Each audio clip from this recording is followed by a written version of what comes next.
Hi, I'm Lakshmi. This lecture will be on concentration inequalities and information theory. And what we'll try to cover in this lecture are some tools that will let us study how functions of random variables concentrate around their mean. So our object of study would be a set of n independent and identically distributed random variables.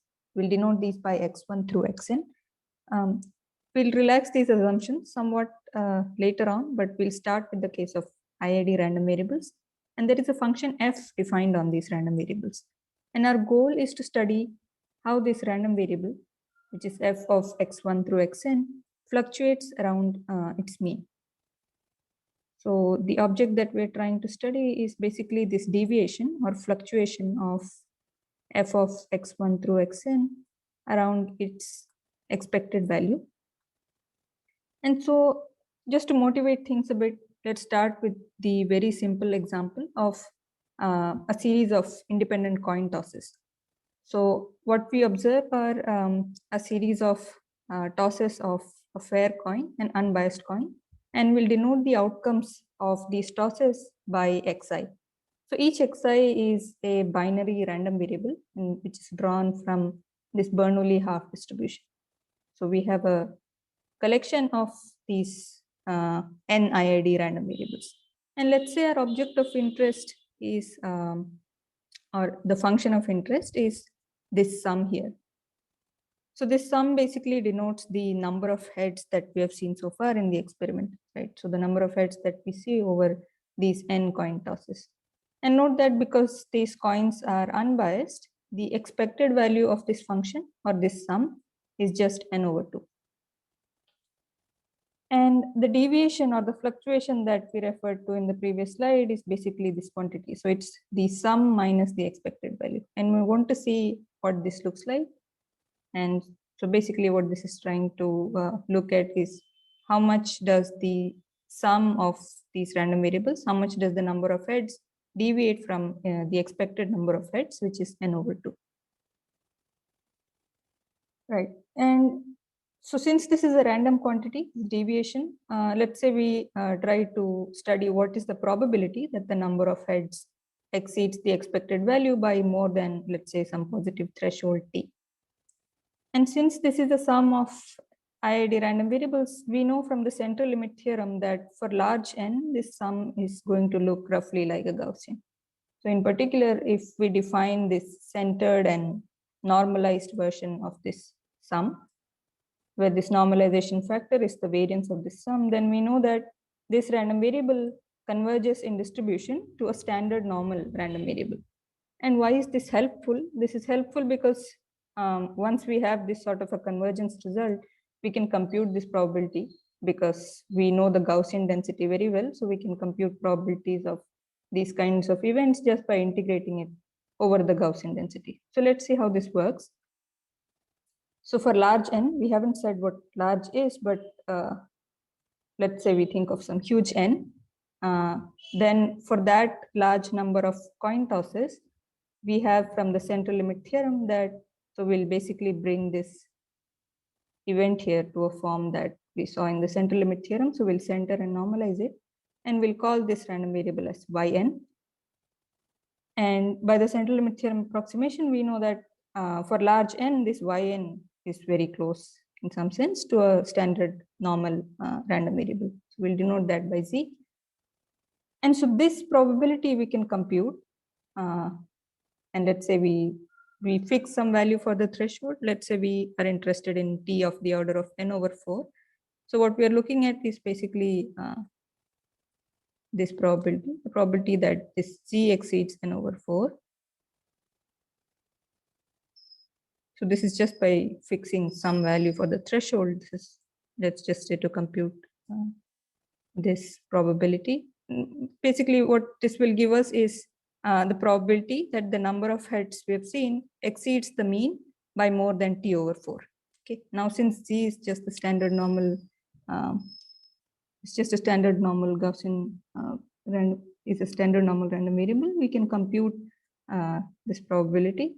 And you can check, this is just by using the form of the Gaussian density, that this is roughly like e to the minus n. Okay. So this gives us some rough idea of what this probability is. It says that the probability that the number of heads exceeds the mean by more than n over 4 is exponentially small in n.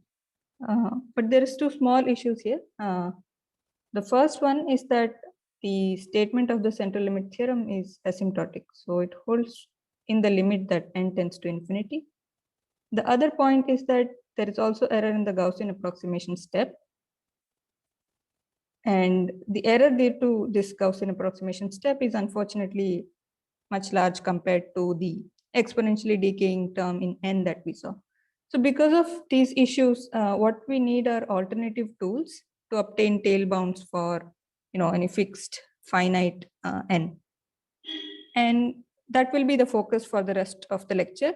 We'll start by focusing on the case of sums or averages. So these are like the canonical cases that we study first. So we'll focus on sums or averages of IID random variables, and then we'll extend these tools or some of these tools to handle more general settings. And the tools that we'll study, these are extremely useful in several applications, some of which I've listed here. I'll also list some references towards the end of the lecture where you can find these and many other applications. But potentially the number of applications where you could use these tools is that there's a large number of places where you could use these tools. So these are very useful, and we'll see some basic examples towards the end as well. So this is a brief outline of the lecture. We'll start by looking at some basic tools for deriving concentration bounds. So we'll start by looking at the Chernoff method. So some of these methods might be familiar to some of you, but we'll still go over them. We'll then look at sub-Gaussian and sub-exponential random variables. So these are classes of random variables whose MGF is of a certain form. And then we'll move on to describing some specific concentration bounds. We'll then see some advanced tools where we'll extend some of the basic tools to handle the case of general functions of random variables, not just sums or averages. And in the last part of the lecture, we'll see some applications of these tools. Okay, so let's get started with the lecture. So we'll start by describing two of the most basic tail inequalities. The first one is Markov's inequality, which states that for any non-negative random variable x and any positive threshold t, the probability that x exceeds this threshold is upper bounded by this expression. So it's the expected value of x divided by t. Right. So for example, if you're looking at deviations of the order of some constant times the expectation of x, then what this basically says, let's say this constant is bigger than 1, then this inequality or this tailed bound gives you useful results, because it would say that this probability is upper bounded by 1 over c. The other inequality is Chebyshev's inequality, which is just Markov's inequality applied to this random variable. And what this says is that the probability that this deviation of x from its mean value is greater than some threshold t is upper bounded by the variance divided by t square. So Markov's inequality is in some sense using first order information about the random variable, so just the mean, and Chebyshev's inequality is using second order information about the random variable. It's also useful to express this in alternative forms. So if you want some fixed probability of, let's say, error, so you want this to be equal to delta, then the order of t that you should be looking at would roughly be, or would be equal to square root of the variance over this probability delta. Right. So what this tail bound is telling you is that with large probability, with probability at least 1 minus delta, x would lie in some interval around the mean. And that interval basically is precisely the expected value of x minus this deviation, variance of x over delta. So this is the interval. The other endpoint is basically expected value of x plus this deviation. So this is usually called the delta form of the tail bound. It's useful to keep both of these forms in mind. Right. So let's maybe now just quickly look at and how this extends to the case of the function that we were looking at earlier, which is the average of these IID random variables. Let's try to apply Chebyshev to this case. The only thing that you need to handle is the variance of this average. So since each of these xi is IID with variance sigma squared, the variance of x in this case would be just sigma squared over n. And once you know the variance of x, you can use Chebyshev's inequality, and that would basically tell you that this probability is upper bounded by sigma squared over nt squared. And you can note that this decays as 1 over n. So as you get more and more samples, or as you add more and more samples to in this average, the deviation term goes down. So if you recall, our high probability interval basically looked like, so this is the mean. Let's just call this as mu, let's say, and let's fix this to be some delta. So we're fixing this probability, and recall that that interval looked basically like mu plus square root of the variance, which is sigma squared over n here. And the other side of the interval is basically mu minus this. So this is the interval in which this average would lie with probability exceeding 1 minus delta, right? We'll see that if we have, so you could apply this technique to, of course, higher and higher moments, and we'll see that when you can control the moment generating function of the random variable, which in some sense involves all the moments of the random variable, then this probability can be in fact made exponentially small in n. Okay, so for random variables which have MGF of a certain form, this would look roughly as e to the minus n t squared. We'll see these kind of tail bounds later. And this is what is called the Chernoff bound. So it's a simple application of, again, Markov's inequality. So let's say we look at the right tail of the random variable x. So it's called right tail because it's looking at this side of the mean. And this probability is exactly equal to this probability here for, for some real number lambda greater than 0. And this is again exactly equal to the probability if we exponentiate both sides. And now this is a non-negative random variable, so you can apply Markov's inequality, the expected value of e to the lambda x over the expected value over, x e raised to lambda t, right? And this quantity here is basically what is called the moment generating function of x. Recall that we are working with basically mean zero random variables. So otherwise you can center this here. You would have x minus e to x minus the expected value of x. Okay. And so what this is saying is that if you can get good bounds on this quantity on the moment generating function, then what you have here on the right hand side is basically some function of lambda. So lambda here is a free parameter over which we can finally optimize. So once you have this right hand side expression in terms of this variable lambda, we'll optimize over lambda to find the best upper bound. So we'll sort of minimize over lambda. Right. So that's roughly the idea of Chernoff bound. And let's start by applying it to a simple case of Gaussian random variable. So let's say we have a Gaussian random variable with mean zero and variance sigma squared. We'll start by computing what the MGF is. So the moment generating function, you can just obtain it by this simple integration of e to the lambda x with respect to the Gaussian density. Complete the squares and then note that it looks like this. So it's some function of this parameter lambda.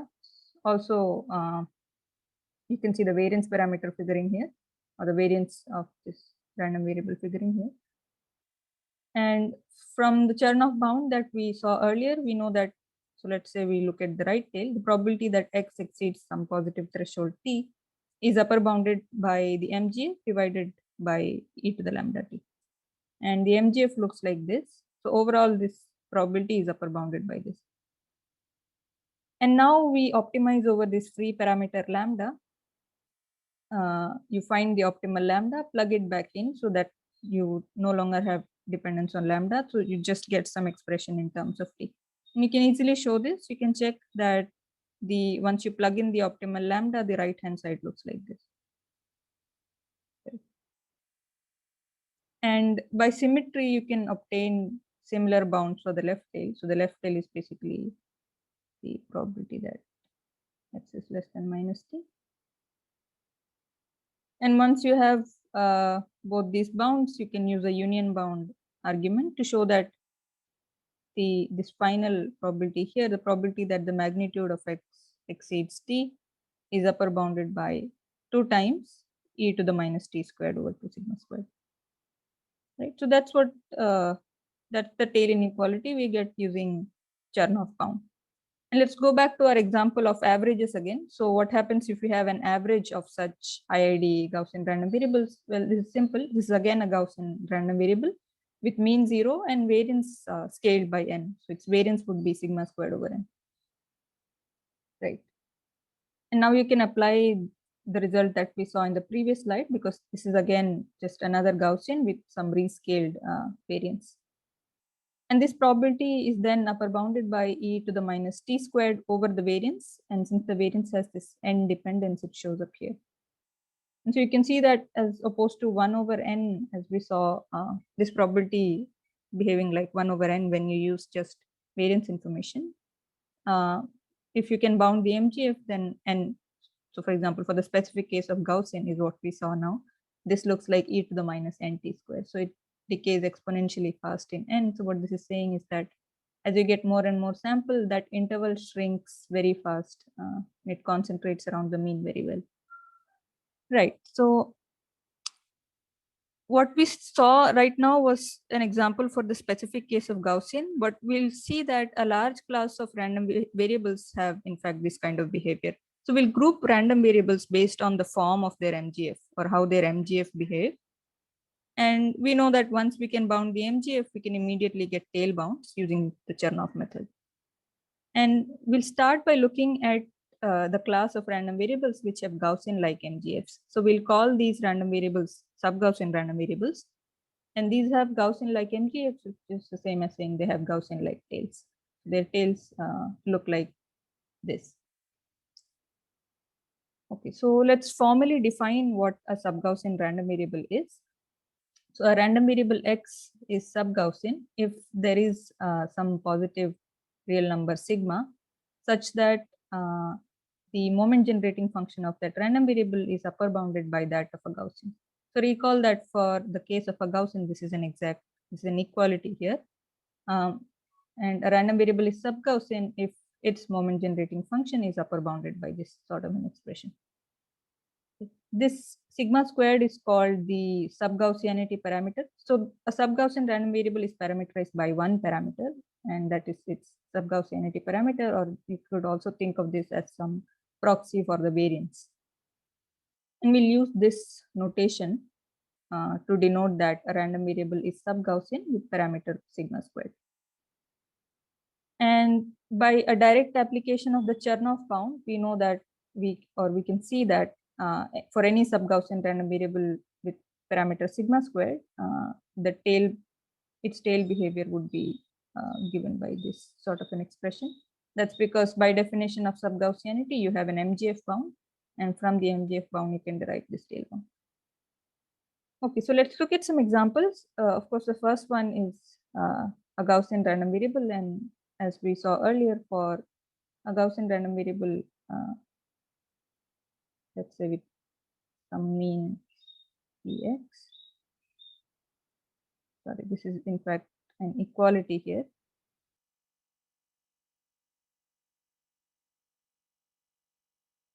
Right, this looks like e to the lambda squared sigma squared over 2. This is the variance of that Gaussian random variable. Another example is that of Rademacher random variables. So these are uniform plus minus 1 random variables. So random variable x, that is Rademacher, takes on values plus 1 with probability half and minus 1 with probability half. So note that the expected value of this random variable would be 0. What does the MGF look like? So that can also be easily computed. So it just takes two values. So probability half, this would be e to the lambda, and probability half would be e to the minus lambda. Now you can expand these terms.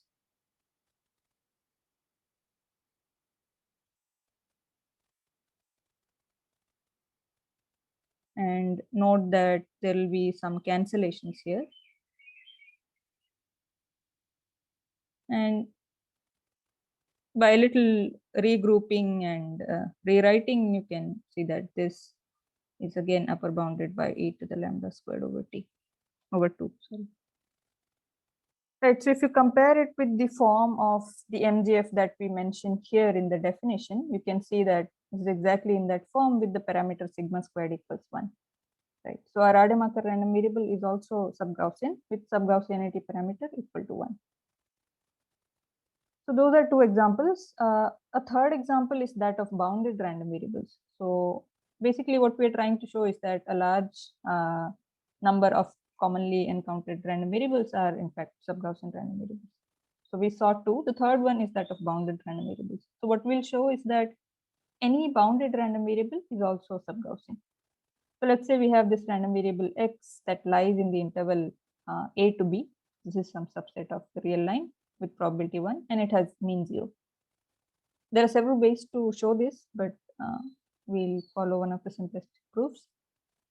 So note that since this function, so we'll first try to compute or try to bound the moment generating function of this bounded random variable. So note that for any x in this interval, we have this inequality. So the value of the function at this point, at any point between a and b, is upper bounded by the average of its values at the extreme points. So this just follows from the convexity of e to the lambda x. And these are the weights that we are using. So these are carefully chosen for the proof, right? Okay. So now you can take expectation on both sides. And because the expected value of x is 0, this just follows from this first step. So let's do some more simplification. So let's say we call this weight as alpha, and this is 1 minus alpha. So let's just rewrite this. This is 1 minus alpha a to the lambda a plus alpha a to the lambda b. Let's further simplify this. You can take out a lambda a factor, and that becomes 1 minus alpha plus alpha e to the lambda b minus a.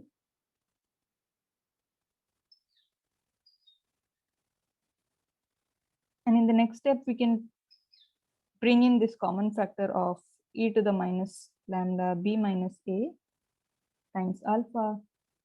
And this term inside the bracket basically becomes 1 minus alpha plus alpha e to the lambda b minus a.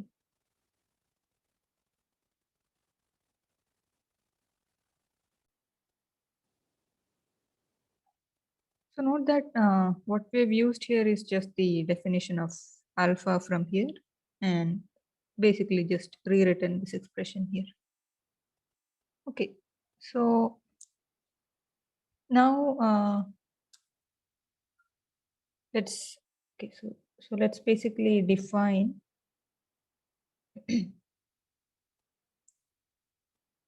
this quantity here, which is lambda times b minus a, as this new parameter u. So this is just a reparameterization. And let's now define a function from R to R as follows. So you'll note that this is just the exponentiated version of the expression on the previous slide. So let's define f evaluated at u as minus alpha u plus log of this quantity here. And the MGF upper bound that we saw earlier is just e raised to this function here. Okay. So what we're trying to evaluate is just the log of the MGF bound that we saw earlier. Now, by Taylor series expansion around 0, we know that f of u can be written as this, where v is some point between 0 and u. So now let's try to evaluate what each of these is. So you can easily note that f of 0 is in fact 0. So note that, so f of u is defined here.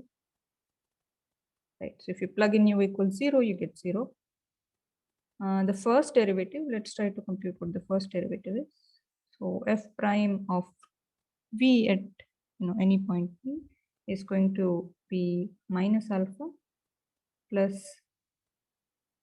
1 over 1 minus alpha plus alpha e raised to u times alpha e raised to u. So this implies that the first derivative evaluated at 0 is also 0. And let's now evaluate what the second derivative would be.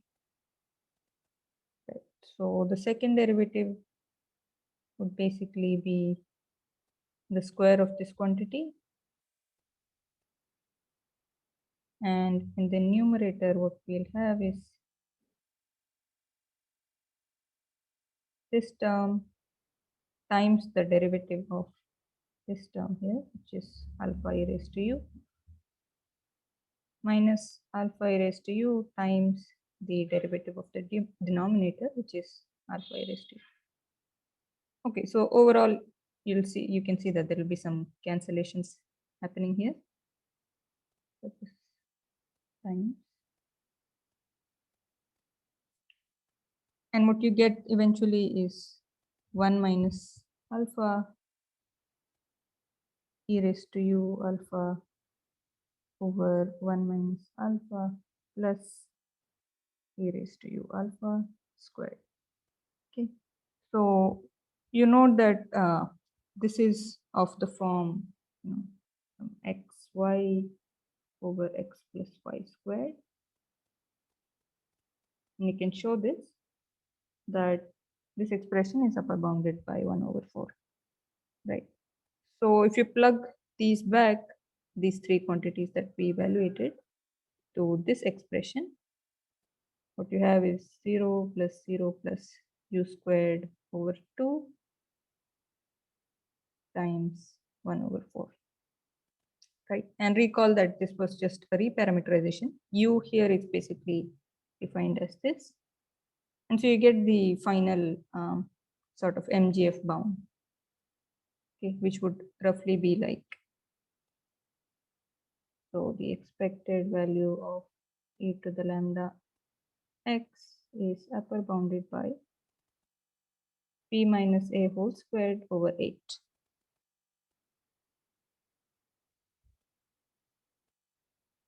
Sorry, the log of this, lambda squared minus a whole squared over 8. And again, note that this is again of that form. So recall that from our definition of sub-Gaussian random variables, we had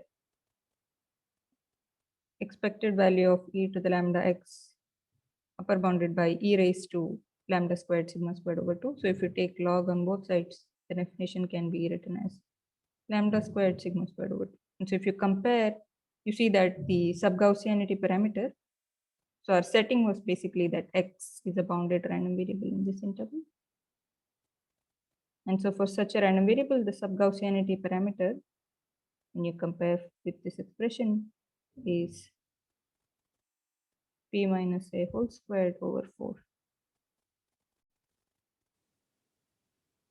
Okay, so we saw that bounded random variables are also sub-Gaussian with sub-Gaussianity parameter given by basically b minus a whole square over 4.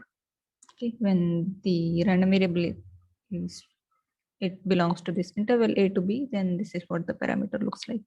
Okay, so here are some useful properties of these random variables. If we have a collection of n independent sub-Gaussian random variables, each with a parameter sigma I squared, then we can show that the sum is also sub-Gaussian with parameter equal to the sum of the parameters of the individual random variables. And this can be easily shown using just by manipulating the MGF. And a similar property holds for when you scale a sub-Gaussian random variable. In that case, the parameter scales as a squared times sigma squared if you scale it by some real number a. And why are these properties useful? They are useful because this immediately leads to tail bounds for sums and averages of independent sub-Gaussian random variables. Okay, so if you know, so just by deriving tail bounds for a single summand, you can derive tail bounds for that basically leads to tail bounds for the sum or the normalized sum as well. Okay, so those were some examples of sub-Gaussian random variables that we saw.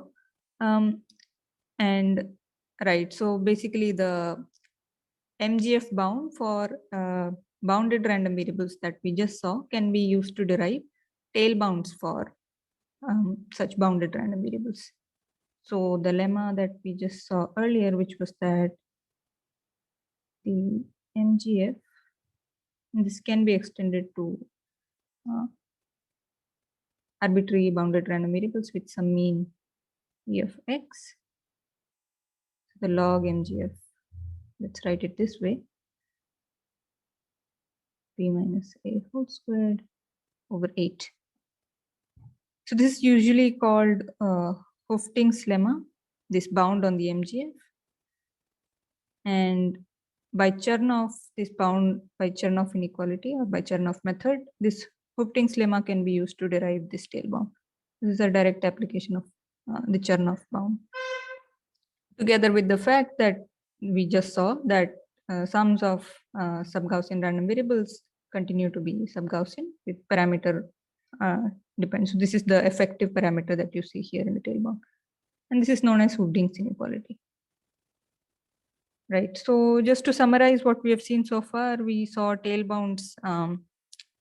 We saw that tail bounds can be obtained by bounding the MGF. Exponential tail bounds can be obtained. We studied the class of sub-Gaussian random variables. These are random variables that have Gaussian-like MGFs. And we saw 3 examples. Now, of course, not all random variables are sub-Gaussian. So there are random variables which have heavier tails in the sense that they don't decay as fast as, Gaussians. Their tails don't decay in this way. They are heavier tailed than this. And that is the next class of random variables that we'll look at. So we can maybe start by looking at a very at a basic example. So let's say you have a standard Gaussian random variable x, and you look at the square of that random variable. So this is some new random variable y, and you all probably know that this y is chi-square distributed with 1 degree of freedom.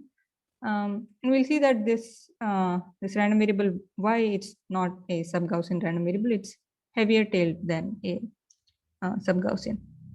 You can quickly check that the expected value of y is just 1. This is just the variance of x. And what does the MGF look like? Again, this is a simple calculation to check. So you just integrate this quantity here with respect to e to the minus x squared over 2. And what you get is this expression here. So note, the first thing that you'd note is that this quantity is not defined for all values of lambda. It's only defined for lambda less than a half. For lambda greater than a half, this you can't, so the MGF does not exist, right? And so that means that y is not a sub-Gaussian random variable. It has this kind of an MGF provided lambda lies in the interval minus infinity to half. We could further simplify this and bring it to a form that we're familiar with. So can use this identity here to show that this expression here can be upper bounded as e to the 2 times lambda squared, okay, for lambda lying in this range. Now, this does look like what we saw in the definition of sub-Gaussian random variables, right? So if you just have to write it in that familiar form.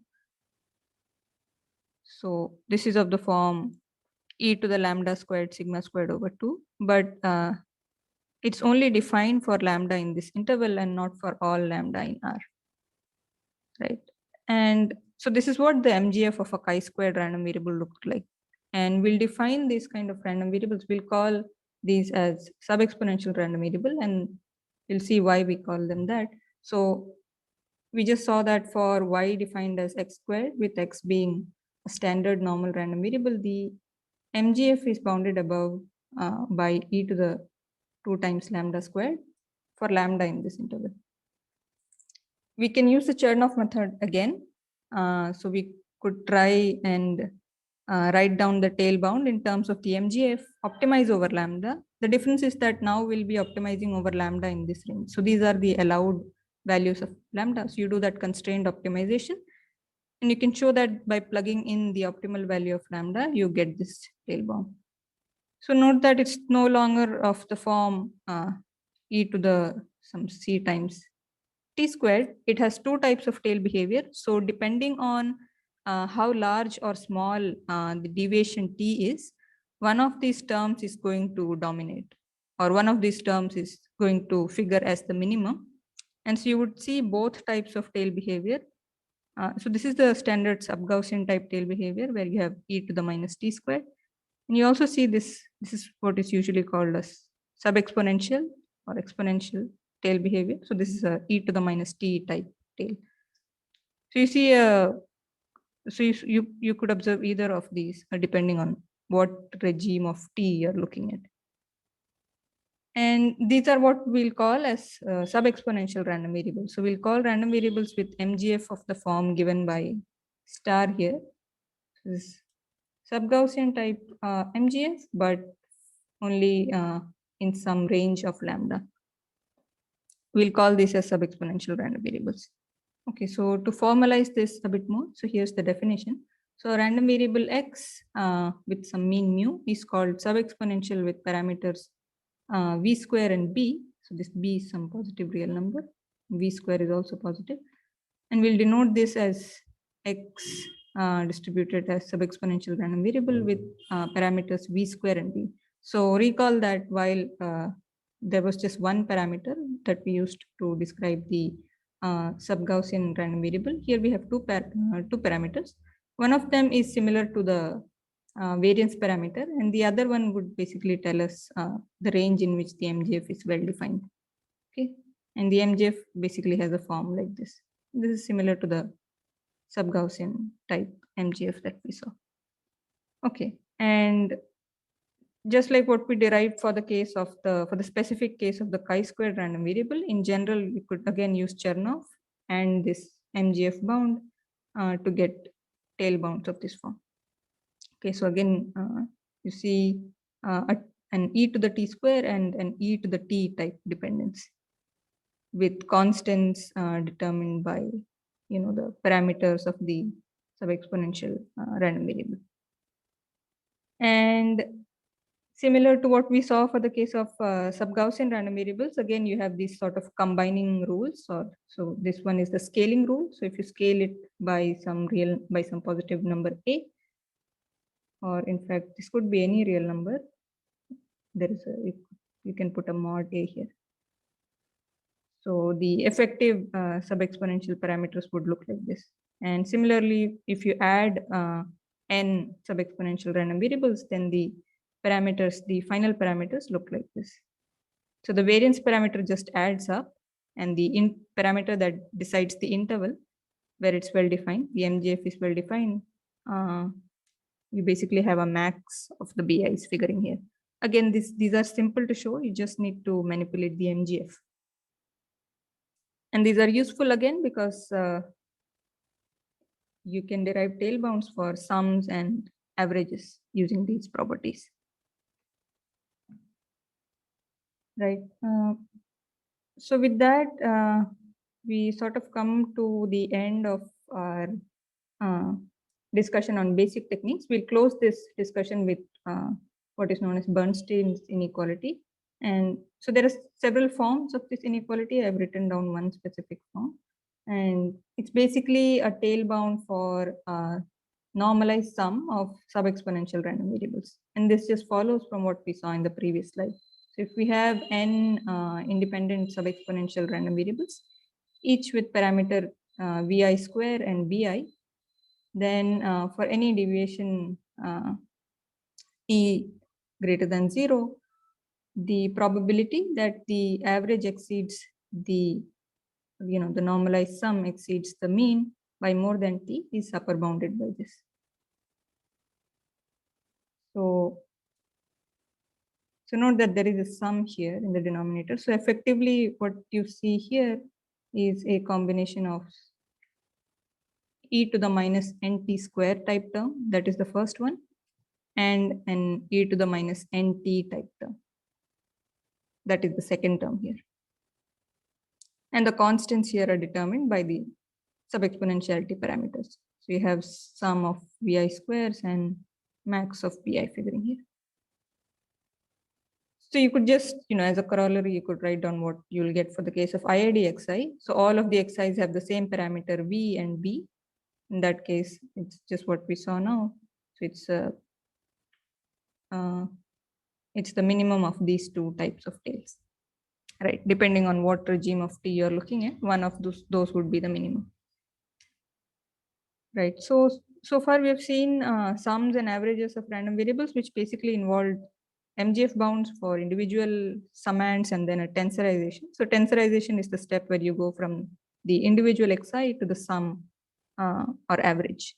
In the case of MGF bound, you could just easily do that. Usually the variance parameter is just going to add up.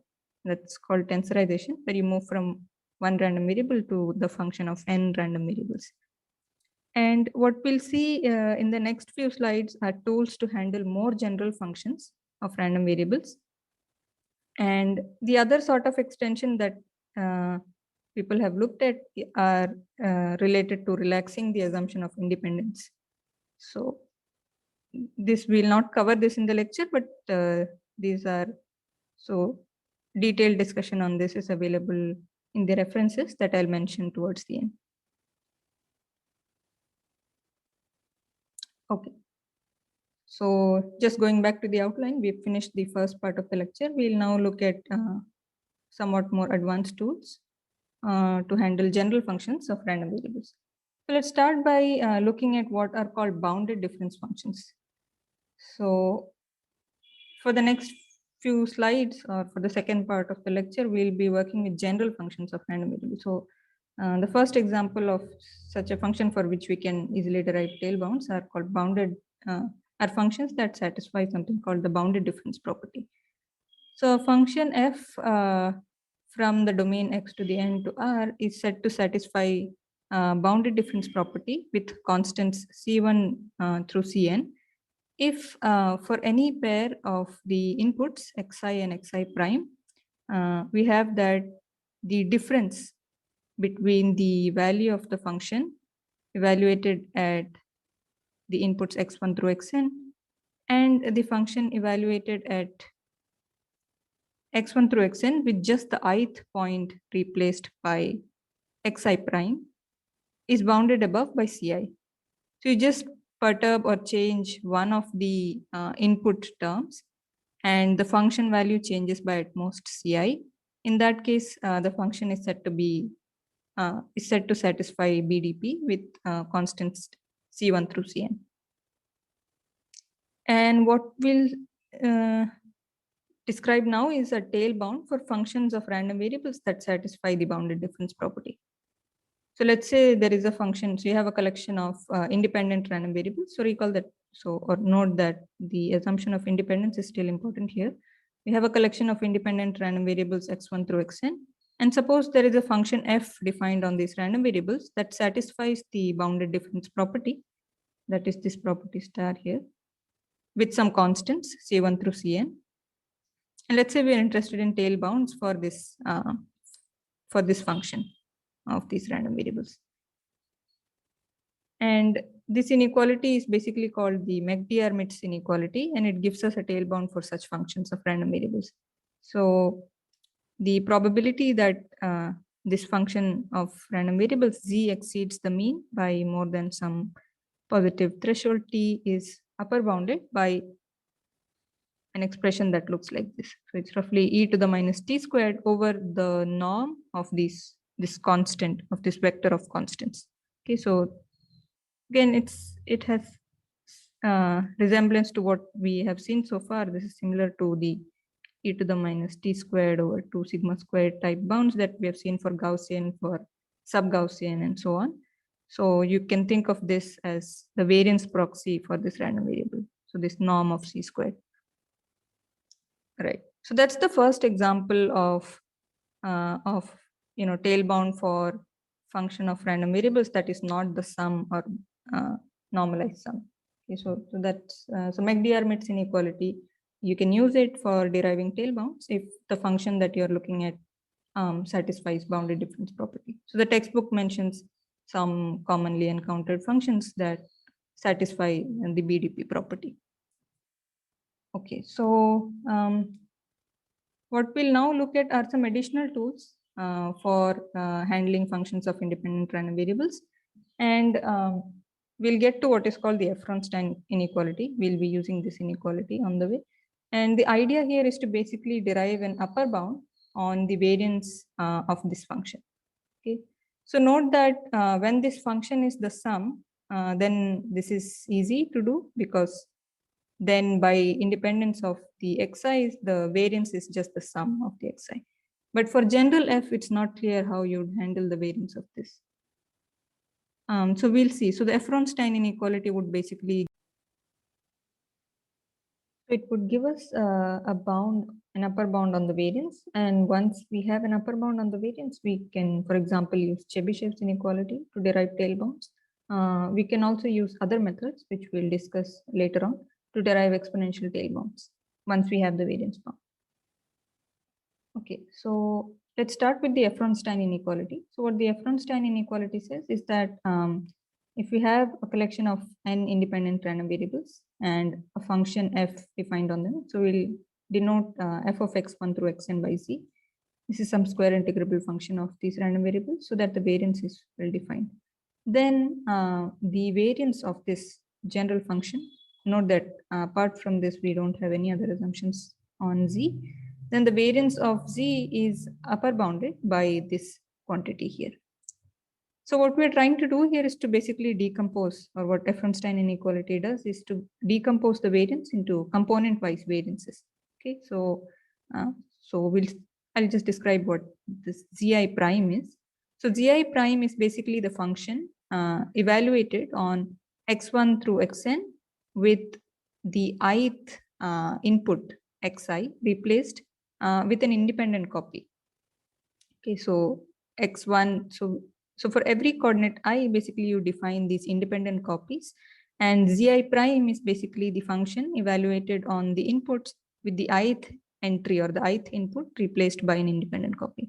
So this is quite similar to what we saw in the bounded difference property definition also. And so Efronstein basically breaks down this variance of this general function, right, f evaluated on x1 through xn to these type of coordinate wise variances. And these could be easier to handle in some cases. We'll see this towards the end when we describe applications. And controlling each of these coordinate wise variances and adding them gives us an upper bound on the variance. And once we have this variance upper bound, of course, as we just described, we could use Chebyshev, or we could also use other methods to derive exponential tail bounds. Right. So here is a theorem. We won't prove this theorem, but once you have this sort of a variance upper bound, you can use it to derive tail bounds. We'll state it under a slightly different condition, but you can see check the textbook for more details. So the final tail bound theorem that gives the tail bound is basically says that for x1 through xn independent, and this function f of x1 through xn, if the coordinate wise, we'll think of these as variances, so there's no expected value here. But if each of these coordinate wise perturbations squared summed up is upper bounded by some quantity v, then the probability that z exceeds its expected value by more than t is upper bounded by e to the minus t over square root of v. Okay, so again, somewhat similar to the type of bounds that we saw earlier. So this is an e to the minus t type bound, but this can be improved by using other methods, right? So two remarks. One is that the similar bounds can be obtained for the left tail also under an assumption on z minus zi square, the negative part of it being upper bounded by v. And also the other remark is that the tail bound can be improved to e to the minus t squared over v by using alternate methods. But we'll stick to this one because it still gives us exponential e to the minus t over square root v type bounds, which is better than what we get using Chebyshev. Okay, so we'll quickly go over the proof. So it's a slightly long proof and it's fully explained here in the notes, but in the lecture we'll go over them somewhat quickly. There are 3 steps. So, and before that, just recall that our assumption is that the sum of z minus zi prime whole squared, the positive part of it is less than or equal to v. Okay, so this plus sign basically just indicates that this is the max of this real number and 0. Okay, so if a is negative, then this just becomes 0. Okay, so the first step is to obtain a variance bound using the Efronstein inequality and this condition star. The second step is to obtain an MGF bound using the first step. And the last step is to obtain tail bounds using the MGF bound that we get in step 2 and Chernoff method. Okay, so the first step is to bound the variance, and what we'll do is to apply Efronstein inequality to the random variable e raised to lambda times z over 2. Okay, so we'll work with this exponentiated version of z. Recall that z is our function evaluated at x1 through xn. And so the variance of this random variable y, recall that this is just from the statement of the Efronstein inequality, can be bounded by the sum of these coordinate-wise variances. And this expression here can be written in terms of the expected value of y minus yi prime whole squared, the positive part of it. Okay. So you can show this. And this just follows from the fact that these yi primes are basically an independent copy of yi. And so what this is basically saying is that, so the variance of y can be written as the expected value of e raised to lambda z minus the expected value of e to the lambda z over 2 whole square. So this is just from the definition of y. We've just replaced it into this. And that this is upper bounded again by just using the definition of y, substituting it here, we get this equation here. Okay, so now from the mean value theorem, we know that the slope, right? So this is just the function evaluated at y minus the function evaluated at x. So the function here is basically e to the lambda u over 2 divided by the difference of the inputs. It's upper bounded by lambda over 2 times e to the lambda y over 2. So one of the endpoints. And using this mean value theorem to our case, so this is exactly in this form. We have that this expected value is upper bounded by z minus zi, the positive part, times lambda over 2 times y whole squared. Okay, so this just follows from this identity that or inequality that we've written here. Now, once we have this, we'll use our assumption. So remember that by our assumption that we had in the theorem, the sum of these z minus zi prime, the positive part squared, is upper bounded by some quantity v. And so therefore what we have is that the variance of y, so we call that y is e to the lambda z over 2, is upper bounded by lambda square over 4 v times e of y squared. So what we'll now show is that this condition 1 can actually be used to show an upper bound on the MGF. So we'll show that this condition 1 implies that the log MGF, in fact, so there is a log missing here. So the log MGF of z evaluated at 1 over square root of v. So v is this parameter from our assumption, is upper bounded by some constant. which looks like log 16/9.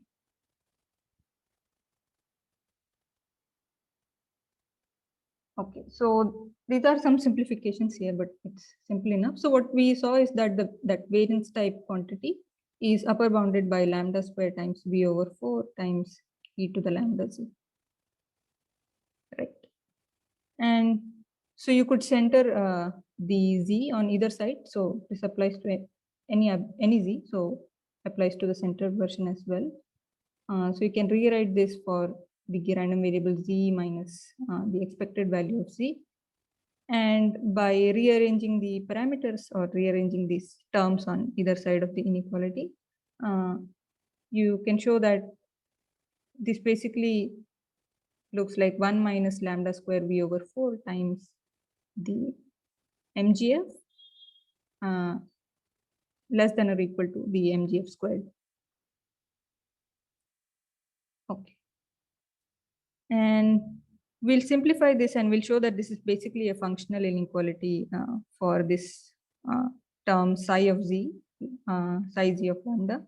We'll take log on both sides, okay, and by definition, this is just the log MGF of z, and again the log MGF of z evaluated at lambda/2.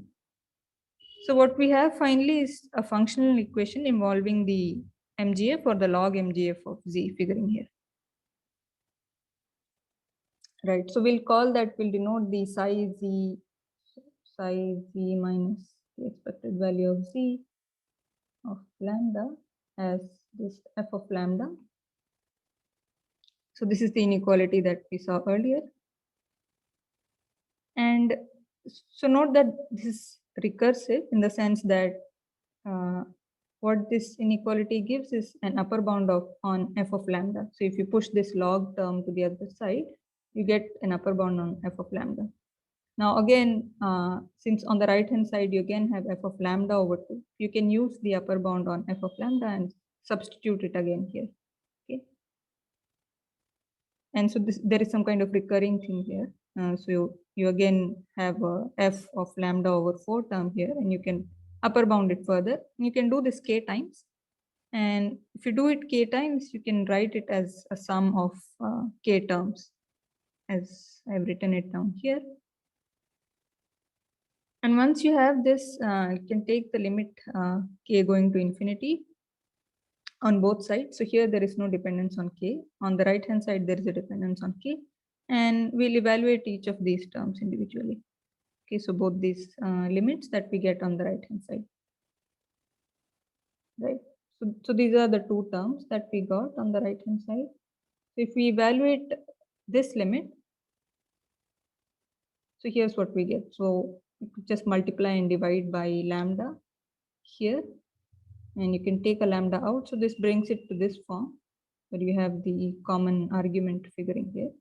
And you can show that this is just the first derivative of f evaluated at 0. Right. And recall that f was basically the log MGF. So the first derivative of the, and this is the calculation we have seen earlier also, first derivative evaluated at 0 is just 0. Okay, so this second term basically is exactly equal to 0. Now let's look at the first term. So the first term, if you take limit k going to infinity, so there's basically infinity here. So it's the sum from I running from 0 to infinity of this expression here. Right. Now we'll make some substitutions. We'll just call this thing as 1 over u, or basically we'll define u as 1 over 2 raised to 2i and x as lambda squared v/4. So this is just to do some simplification. So we'll substitute that here and here, and what you get finally is this expression here. And you can use this identity that 1 minus x raised to u is upper bounded by 1 minus u times x for u in this interval. And that basically finally gives us that f of lambda, which is the log MGF, is upper bounded by minus log of 1 minus x. Right. So what we have shown is basically that the log MGF, again, sorry, this should be infinity. So the log MGF is upper bounded by, so we'll substitute the previous inequality that we derived here. So it's upper bounded by -2 times log of 1 minus lambda squared b over 4. Right. So our log MGF upper bound, we can now just substitute any specific value of lambda here. So you could optimize over lambda, but any choice of lambda also works. So we'll choose lambda to be 1 over square root of v. Right. So we evaluate this as 1 over square root of v and can show that it's just this constant log 16 over 9. Right, and so that's our MGF upper bound. And once we have this, the last step is to derive tail bound using this MGF upper bound, right? And that just follows from Chernoff inequality, Chernoff bound, because, so note that we didn't optimize over lambda here, but we just chose a convenient value for lambda, which also gives us an upper bound, right? And so that finishes the proof of the theorem. So what we saw were two results. The first one was for functions that satisfy a certain property called the bounded difference property. The second one was more general, which was through Efronstein inequality, where we first obtained a variance bound and then used it to derive an MGF bound followed by an exponential tail bound. Right. And we'll now quickly see a generalization of this idea above of using variance bounds to derive tail bounds for functions of general random variables. And the idea here, what we used was a variance bound, right? So the variance can be seen as, so this is just from the definition of the variance. And we can rewrite it as in this form. So it's the expected value of some function of y minus the same function evaluated on e of y. So the variance is the special case where this function is defined as x squared, right? So this is exactly a rewriting of the variance expression. And the idea, the general idea is that we can obtain Efronstein type bounds for other choices of g as well, not just g of x equals x squared. And this other choice of z is what is it? So this is explored or mentioned in detail in the textbook. So one choice of z, which also leads to useful tail bounds, is this specific choice, where you take g of x as x times log x. And this is called the end function or the entropy function. So when you take g of x as x squared, it gives you the variance. And when we take it as x log x, we get something called the end function. And that is just the expected value of y log y minus the expected value of y times log of the expected value of y. And we won't go into the details of this method, but the entropy function also satisfies nice subadditivity property similar to the variance, just as we saw in the Efronstein inequality. And upper bounds on the end function can be used to get MGF upper bounds, which eventually lead to tail bounds. So this is what is called the Herbst's argument. So for a random variable z, so you can think of this as that general function of the n random variables. And for y defined in this form, so this is the MGF, we have that the, right, and if for some parameter p, the end function can be upper bounded in this form. So recall that in our previous theorem, we were assuming that the variance satisfies some kind of upper bound, and that led to a MGF bound. In this case, an upper bound on the end function parameterized by this parameter b also leads to MGF bounds that look like this. Right. So the proof of this can be found in the textbook. And with that, we come to the end of the second part of the lecture, where we saw some results that help us to handle functions of general random variables, right? And so the result involving the end function that we saw is called the entropy method. So in the last part, we'll look at a few applications of these tools. So we'll start with a very familiar setting of binary hypothesis testing, which you have probably seen in many courses now. And this basically involves, this is a very simple and basic problem in statistical inference where, so there is, there are two distributions, P0 and P1, defined on some alphabet X, and these distributions have their corresponding densities P0 and P1, small p0 and small p1. And what we observe are IID samples from one of these, but we don't know which one. And the goal is to test which of these two distributions, these two known distributions, is generating these samples. Okay. So our goal is to perform this binary hypothesis test, where under hypothesis H0, the samples are generated IID from small p0, and under hypothesis H1, the samples are generated from this density small p1. Okay, so these are both simple hypotheses, right? Versus you would have seen composite hypothesis tests also, but we'll look at this simple case, right? And so you know that the optimal solution is to use the likelihood ratio test. So let's define the likelihood ratio as this. So it's a function of these n inputs that we see, and it's the log of the ratio of the probabilities evaluated at these points. The probabilities under either of the distributions, right? And so since these are independent, we can just rewrite it as this. Okay, so let's define a test. Then once we have the likelihood ratio defined, our test basically is going to take as input the n samples, and it's going to output hypothesis H0 if the likelihood ratio is non-negative, and it's going to output 1 otherwise, right? So basically it's going to work on whatever fixed set of samples that we get, and it's going to employ this test. We will be employing this test, right? Okay, so let's characterize the performance of such a test that's going to use the likelihood ratio. So let's define the conditional error probability. So for y in this set 0 or 1, we define the conditional probabilities depending on which of the hypotheses is true.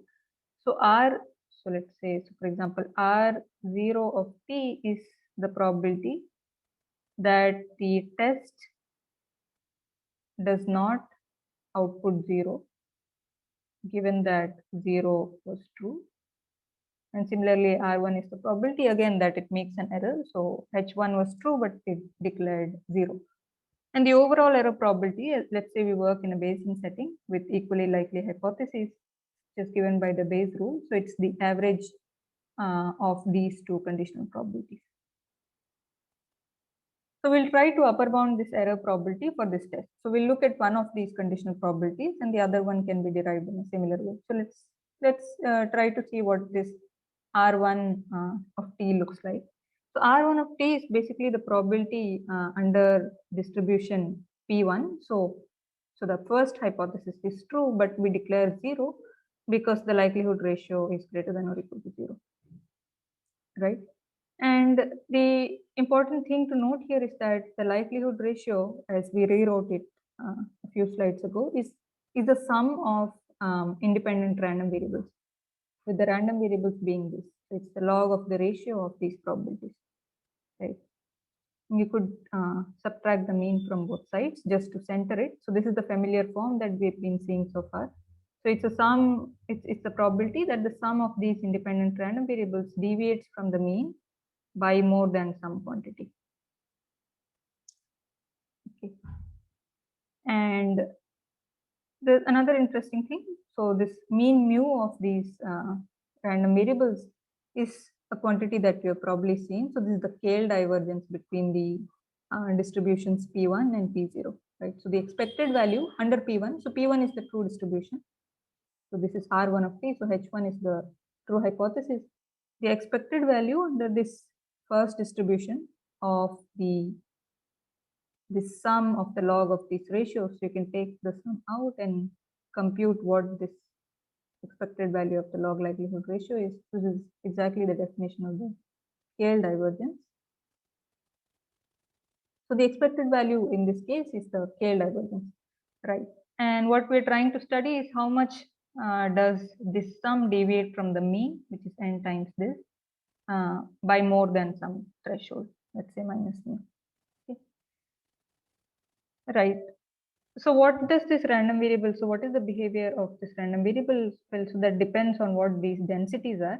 So for example, if you think of Gaussian densities, then you can write down the Gaussian density here. So both of these, so you could think of maybe mean zero, both of these being mean zero densities with some mean zero Gaussians with some different variances, or as Gaussians with different means and so on. But roughly this log of this ratio would be chi-squared distributed, chi-squared or generalized chi-squared distributed.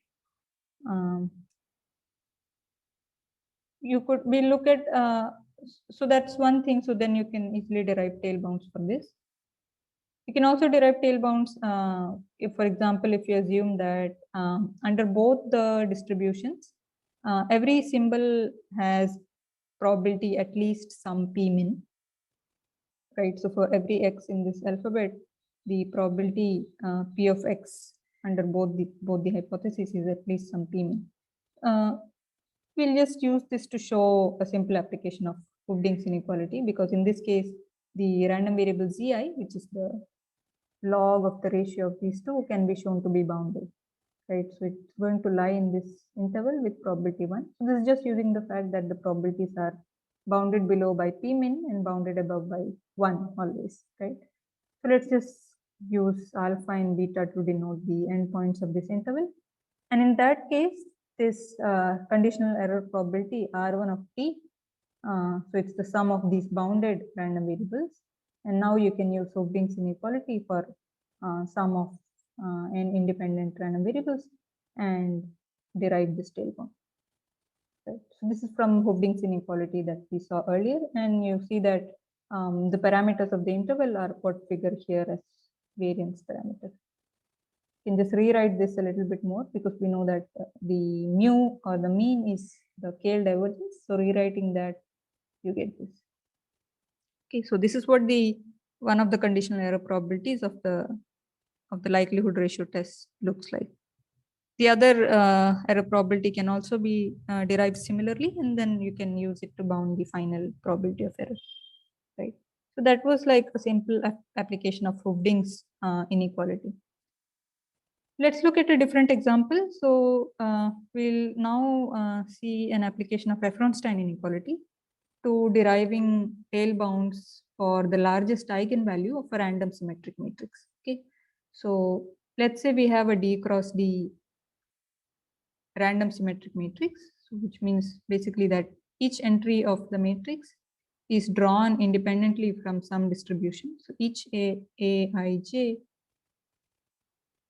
is sampled, let's say IID from some distribution P. And each entry, so this is the symmetric matrix, right? So you draw all these entries independently, and these are just copied over here. So that's the matrix, D cross D matrix. And each entry is bounded above by 1. Okay, so each Aij is less than or equal to 1, the magnitude with probability 1. And let's denote the eigenvalues of this matrix A by lambda 1 through lambda d. So there are d eigenvalues. Note that these are also random variables, right? So the matrix is random and the eigenvalues are also random. And let's denote by z the maximum eigenvalue of this matrix. Okay, so d denotes the maximum eigenvalue of this symmetric matrix. And our goal is to study what z looks like, or so we won't be deriving what the expected value of z looks like. That requires different tools, but we'll see what the tails of this random variable look like. Okay. Now let A tilde denote the matrix that we get by replacing the ijth entry of A. So let's say this is some Aij. So it's this. And you replace it with an independent copy.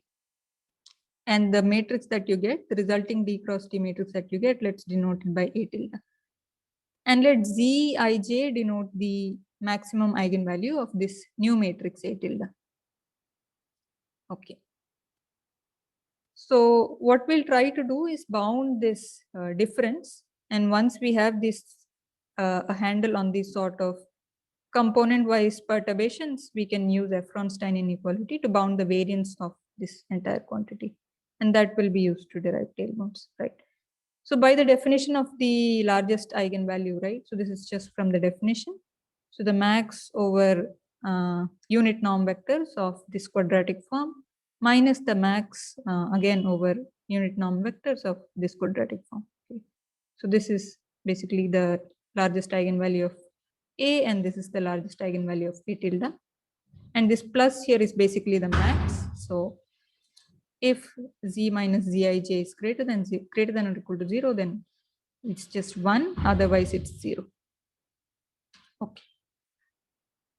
So let's denote by V the leading eigenvector of the first matrix A.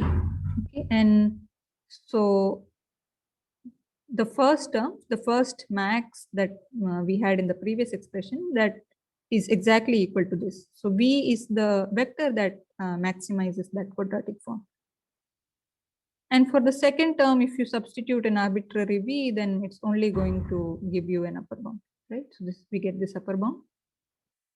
Right. And so recall that these matrices are equal everywhere except for the ith entry. So when you subtract these, this is what you get. So it's only the difference of the ijth entries of A and L tilde times Vi Vj. Okay. And since we assume that all the entries of the matrix are upper bounded in magnitude by 1, so this difference can be at most 2. And so overall, you get this upper bound, which is 4 times the absolute value of Vi Vj on this sort of component wise perturbation. Or basically, so this is the difference between the eigenvalues resulting from component wise perturbation in the matrix. Right. Now summing this over all possibilities of coordinates I and j, what we can show is the following. So again, this is simple. You can check this calculation. So this is upper bounded by this quantity 16. Right. And now from Efronstein inequality, we can upper bound the variance of the largest eigenvalue in terms of these component wise variances. Right. So that's just equal to 16. And note that this is independent of the dimension D. The variance is somehow surprisingly independent of the dimension D, although we haven't derived what the expected value of D, but you can check standard textbooks on random matrix theory, which would tell you what this looks like. That would likely have a dependence on the dimension. Right, so once we have this variance bound, we can then get tail bounds using the methods that we discussed earlier.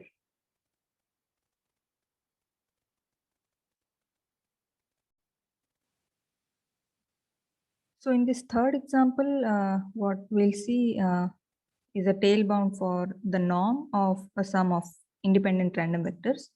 So we have a set of n independent and bounded random vectors in Rd, x1 through xn.